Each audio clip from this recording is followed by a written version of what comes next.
নমস্কার বন্ধুরা, কাহিনী এআই এর আরও একটি গল্পে আপনাদের স্বাগত। আজ আমরা শুনব প্রেমেন্দ্র মিত্রের লেখা এক টানটান উত্তেজনার গল্প। হ্যাঁ, গল্পটা শুরু হচ্ছে কলকাতায়, তাই না? একদম। আমাদের বর্ণনাকারী আর তার বন্ধু বিমল, এদের মধ্যে একটা তর্কাতর্কি দিয়ে শুরু। কি নিয়ে তর্ক? বিষয় ছিল ভূত, মানে ভূতের অস্তিত্ব আছে কি নেই। বিমল থাকতো ভেরেন্ডির জঙ্গলের কাছে, ওই একটা পুরনো তামার খনির এলাকা আছে না। হ্যাঁ হ্যাঁ। তো সে খুব জোর দিয়ে বলছিল মাহুরিকুটি বলে একটা পোড়ো বাড়ি আছে ওখানে, সেখানে নাকি ভূতের খুব উৎপাত। ও আচ্ছা, কিন্তু বর্ণনাকারী এসব মানতেন না, তাই তো? একদমই না। তিনি তো হেসেই উড়িয়ে দিয়েছিলেন বিমলের কথা। বলছিলেন শহরে বসে ভূতের গল্প করা সহজ, কিন্তু ওই মাহুরি কুঠিতে এক রাত কাটানোর সাহস, সেটা আলাদা ব্যাপার। বোঝাই যাচ্ছে একটা চ্যালেঞ্জের মতো হয়ে গিয়েছিল ব্যাপারটা। ঠিক তাই। বেশ জেদাজেদি লেগে গেল দুজনের মধ্যে। আর তার পরদিনই, মানে তর্কাতর্কির পরদিনই, বিমল চলে গেল তার কাজের জায়গায়, ওই ভেরিন্ডির জঙ্গলে। বর্ণনাকারী তাকে স্টেশনে এগিয়েও দিয়েছিলেন মনে হয়। হ্যাঁ, দিয়েছিলেন। কিন্তু কে জানতো যে একটা সামান্য বাজি বা তর্ক মানে এত দূর গড়াবে। কেন? কি হয়েছিল? মাত্র দুদিন পর বর্ণনাকারীর কাছে একটা টেলিগ্রাম এলো। টেলিগ্রাম? কিসের টেলিগ্রাম? টেলিগ্রামে লেখা ছিল বিমল খুব অসুস্থ, মানে গুরুতর অসুস্থ, প্রায় মরণাপন্ন। বর্ণনাকারীকে তখনই ভেরেন্ডির জঙ্গলের দিকে রওনা দিতে হবে। সর্বনাশ! শুনে তো ওনার বুক কেঁপে ওঠারই কথা। হ্যাঁ, কারণ বিমল বেশ শক্ত মনে ছেলে ছিল। এত খারাপ কিছু না হলে সে এমন খবর পাঠাতো না। তারপর যাওয়াটা নিশ্চয়ই খুব সহজ ছিল না। না, মোটেই না। ছোট নাগপুরের একটা প্রায় অখ্যাত স্টেশন, সেখানে নামতে হবে। তারপর সেখান থেকে আরও ১০-১২ মাইল জঙ্গলের রাস্তা। বাবা! আর ট্রেনের অবস্থাও নিশ্চয়ই। হ্যাঁ, প্যাসেঞ্জার ট্রেন, খুব ধীর গতি। বর্ণনাকারী চিন্তা তো আরও বাড়ছিল। কখন পৌঁছালেন তিনি? একদম ভোর ৪টে নাগাদ ট্রেনটা তাকে নামিয়ে দিল একটা ছোট্ট টিনের চাল দেওয়া স্টেশনে, নির্জন। আর পরিবেশটা কেমন ছিল? কনকনে ঠান্ডা, চারিদিক ঘন কুয়াশায় ঢাকা। স্টেশনের আলো এমন টিমটিমে যে প্রায় কিছুই দেখা যায় না। ট্রেনটা যেই চলে গেল, মানে অদ্ভুত একটা নিস্তব্ধতা নেমে এলো চারিদিকে। গা ছমছমে ব্যাপার। তখনই হঠাৎ পেছন থেকে একটা ভারী গলার আওয়াজ, টিকিট। কে? বর্ণনাকারী চমকে পেছনে তাকিয়ে দেখেন কুয়াশার মধ্যে কম্বল আর চাদর জড়ানো এক বিশাল চেহারা, হাতে নীল আলো। শুধু দেখা যাচ্ছে প্রকাণ্ড গোঁফ আর দুটো জলজলে চোখ। এ বাবা! তা উনি কি বললেন? ভয়ে ভয়েই বর্ণনাকারী ভেরেন্ডির জঙ্গলের রাস্তাটা জানতে চাইলেন। সেই লোকটি, মানে স্টেশন মাস্টার, কি বললেন? লোকটা খুব অবাক হয়ে শুধু জিজ্ঞেস করল, ভেরেন্ডির জঙ্গল, যেখানে তামার খনি আছে। ব্যাস, আর কোনো কথা না বলে অন্ধকারে মিলিয়ে গেল। অদ্ভুত তো। আরও অদ্ভুত হলো, বর্ণনাকারী স্টেশন ঘরের জানলা দিয়ে উঁকি মেরে দেখলেন ভেতরে টেলিগ্রাফের যন্ত্র চলছে, কিন্তু কোনো লোক নেই। কি কাণ্ড! তারপর তিনি রওনা দিলেন? হ্যাঁ, স্টেশন থেকে বেরিয়ে কুয়াশা ঢাকা পায়ে চলা পথ ধরে এগোতে লাগলেন। মাইলের পর মাইল, মানে কোনো জনবসতি নেই, পাখির ডাক পর্যন্ত শোনা যাচ্ছে না। একা একা ওই রাস্তায়? প্রায় ঘণ্টা চারেক হাঁটার পর রাস্তার একটু উঁচু হতে শুরু করলো।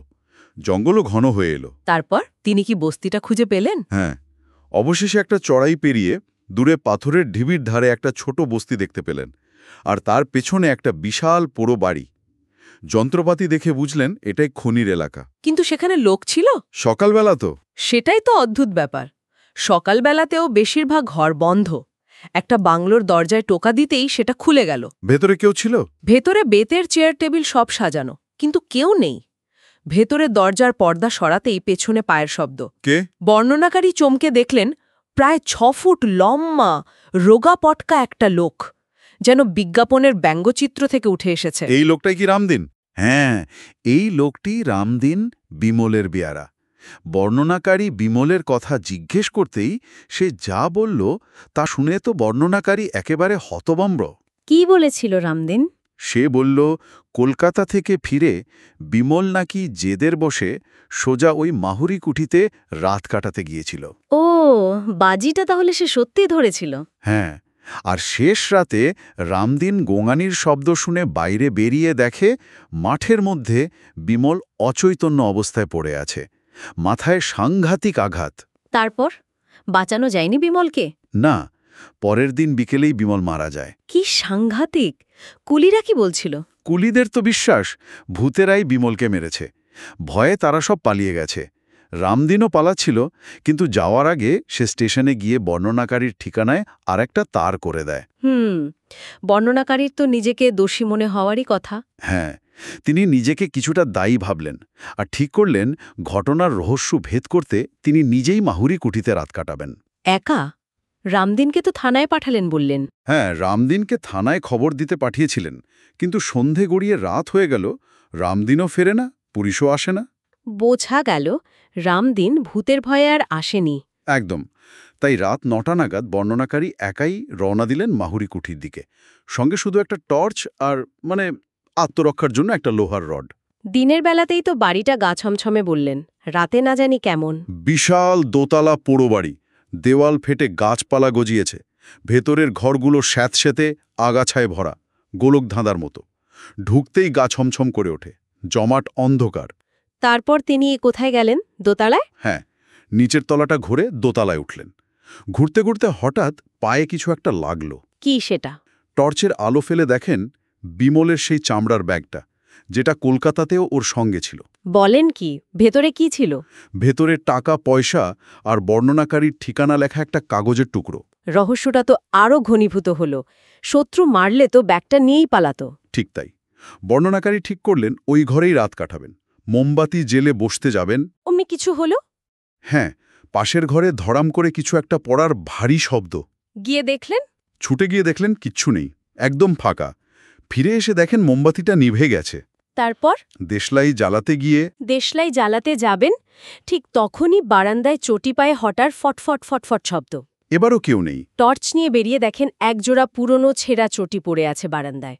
কিন্তু শব্দ থেমে গেছে, কেউ কোথাও নেই। উফ, কি ভয়ের! ঘরে ফিরে বাতি জেলে বসতে না বসতেই একেবারে কানের কাছে ফিসফিস করে কে যেন তার নাম ধরে ডাকল। পেছনে তাকিয়ে দেখলেন কেউ নেই। ভাবলেন হয়তো মনের ভুল। ঘুম তাড়ানোর জন্য হয়তো পায়চারি করছিলেন। হ্যাঁ, কিন্তু তখনই ঘটল আরও অদ্ভুত ঘটনা। তিনি যেই পাইচারি করছেন তার প্রত্যেকটা পদক্ষেপের সঙ্গে বাইরে বারান্দায় যেন আরও একটা অসম্ভব ভারী পায়ের প্রতিশব্দ হচ্ছে। এ কেমন প্রতিশব্দ? তিনি থামলে সেটাও থামে, তিনি চললে আবার শুরু হয়। টর্চ ফেলেও বাইরে কিছু দেখা গেল না। তারপর যাবেন অন্ধকারে একেবারে স্পষ্ট বিমলের গলার স্বর। বিমলের গলা? কি বলল? বলল, দোহাই তোমার, আলো জ্বালো না, তোমাকে দুটো কথা না বলে আমি যেতে পারছি না। ওরে বাবা! বর্ণনাকারীর তখন কি অবস্থা? শির দাঁড়া দিয়ে ঠান্ডা স্রোত বয়ে গেল। ধরা গলায় জিজ্ঞেস করলেন, কে? বিমল? উত্তর এলো, হ্যাঁ, আমি বিমল। সত্যি সত্যি বিমলের ভূত? সেই কণ্ঠস্বর বলতে লাগলো, সে মুক্তি পাচ্ছে না, দুটো কথা বলার আছে। আরও কাদের কাদের যেন নাম করল, যোধমল, দেবদত্ত। বলল তারাও নাকি মায়ার বাঁধনে আটকে আছে। কিন্তু কথা বলার সময় কি কিছু অন্যরকম শোনালো? হ্যাঁ, কথা বলার ফাঁকে কণ্ঠস্বরের মধ্যে একটা অদ্ভুত হেঁচকির মতো শব্দ হলো। হেঁচকি? ভূতের হেঁচকি? বর্ণনাকারীর তখনই সন্দেহ হলো। তিনি জিজ্ঞেস করলেন, ওটা কিসের শব্দ? উত্তরে এলো, ওটা নাকি ভূতকার। এ জগতের ভাষায় বোঝানো যাবে না। ভূতকার? এটা শুনে তো বর্ণনাকারীর সন্দেহ আরও বাড়ার কথা। একদম। তিনি আর নিজেকে ধরে রাখতে পারলেন না। বললেন, ওটা হেঁচকি, আমি আলো জ্বালছি। সেই গলাটা বাধা দেওয়ার চেষ্টা করল, কিন্তু তিনি শুনলেন না। আলো জ্বালতেই? আলো জ্বালতেই দেখলেন ঘর ফাঁকা, কেউ নেই। তাহলে আওয়াজটা আসছিল কোথা থেকে? সন্দেহ আরও বেড়ে গেল। তিনি এগিয়ে গিয়ে ঘরের কোণে একটা পুরনো কাঠের আলমারি রাখা ছিল, সেটার পাল্লা দুটো সজোরে খুলে ফেললেন। আর ভেতরে? ভেতরে গুটিসুটি মেরে বসে আছে সশরীরে বিমল। কি? বিমল বেঁচে আছে? তাহলে পুরো ব্যাপারটা? হ্যাঁ, এরপর বিমল স্বীকার করল সবটাই ছিল ওর সাজানো নাটক। কেন? বর্ণনাকারীকে ভয় দেখিয়ে বাজিটা জেতার জন্য। রামদিন ওকে সাহায্য করেছিল। আর কুলিদের ছুটি বা স্টেশন মাস্টারের ওই অদ্ভুত আচরণ? সেগুলো ছিল নেহাতি কাকতালীয়, কোইন্সিডেন্স, যেগুলো ওর প্ল্যানটাকে আরও বিশ্বাসযোগ্য করে তুলেছিল। বাবা, কি সাংঘাতিক প্ল্যান! গল্পটি ভালো লাগলে ভিডিওটি অবশ্যই লাইক এবং আমাদের চ্যানেলটি সাবস্ক্রাইব করবেন। খুব শীঘ্রই আবার ফিরব নতুন একটি গল্প নিয়ে। আজ তাহলে আসি, ভালো থাকবেন।